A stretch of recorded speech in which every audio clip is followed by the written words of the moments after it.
Dear fellow Singaporeans, my name is Yuan Kin Peng Francis. I'm a candidate representing the Progress Singapore Party. Our country has lost its direction. We see material wealth around us, but yet the majority of our people are not wealthy.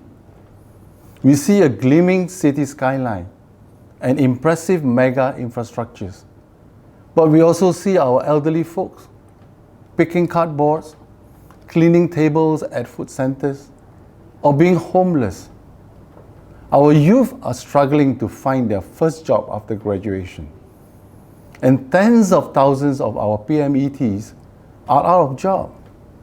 Yet, there are 400,000 foreign talent working here, taking jobs that our locals can do.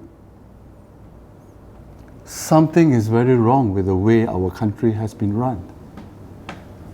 We are supposed to be a first world country, but how many of our people live like first world citizens?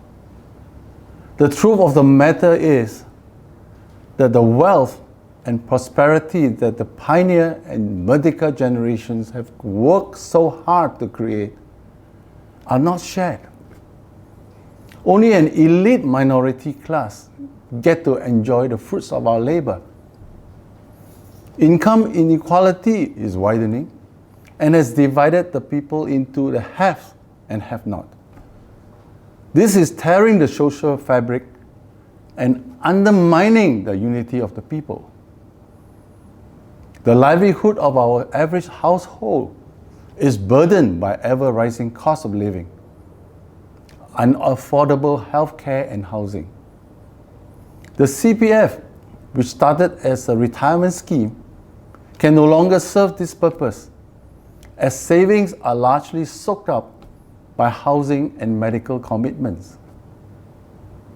The many years of running the country like a corporation, made worse by many ill-conceived policies, have landed us in this dire state.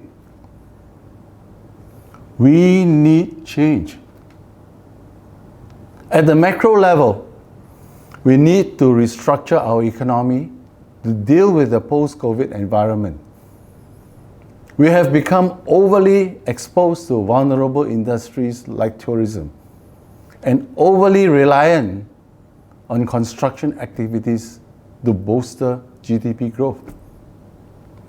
These policies can no longer generate robust growth, and the approach of spending our way to prosperity is simply no longer sustainable. The role of our GLCs have to be refocused to building an external wing which they have so far been unsuccessful to achieve.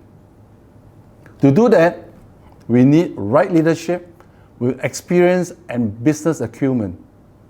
Operating GLCs like civil service organization will not work. The DNA of successful global companies is very different. Our SMEs that employ 70% of our workforce should be given the strong support and environment to be established as our engine for growth. There must be an ecosystem that stimulates entrepreneurship and creativity, and support for them to reinvent their businesses under the new normal. The hot button issues must also be tackled with the interests of our people as prime consideration. We need to revamp HDB pricing, which has been inflated because of imputed land costs, making up to 60% of the price. A higher percentage of GDP should be spent on healthcare, relieving contributions to CPF. Developed countries spend around 6 to 8% on healthcare. We spend less than 5%. Public services like transport and utilities should not be operated on a profit basis. This should operate on a cost recovery mode.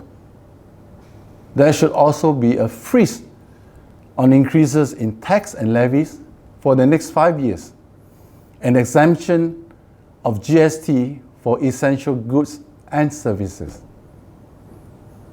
At least half of the 400,000 jobs taken by foreign talent should be localized within the shortest time frame. Fresh foreign graduates should not be allowed to compete for jobs with our young talents. To alleviate hardship, a minimum living wage should also be implemented. The many issues highlighted have revealed that our country has gone off track. A government dominated by one party for too long has resulted in complacency, arrogance, groupthink, and inbreeding. They think they know it all. And worse, they think they know what's best for the people. Clearly, no one party has all the answers or all the talents. We need alternative voices and alternative ideas to put things right. It will do our country well for alternative voices to keep the system in check and to promote free contest of ideas for the betterment of Singapore. We are here to serve and not to be served. We get into Parliament to, firstly, champion the interests of the people, to offer constructive ideas as alternatives to policy formulation, to provide checks and balances, and getting the government to be transparent and holding them accountable for their actions. Let me end with a quote by the late Mr. Lee Kuan Yew, who once said, "There will come a time when the people will say, let's try the other side, either because PAP has declined in quality or the opposition has put up a team equal to the PAP." My fellow Singaporeans, the time has come for you to try the other side. Exercise your choice without fear to make this happen. Vote for change. Vote for the PSP. You deserve better. Thank you.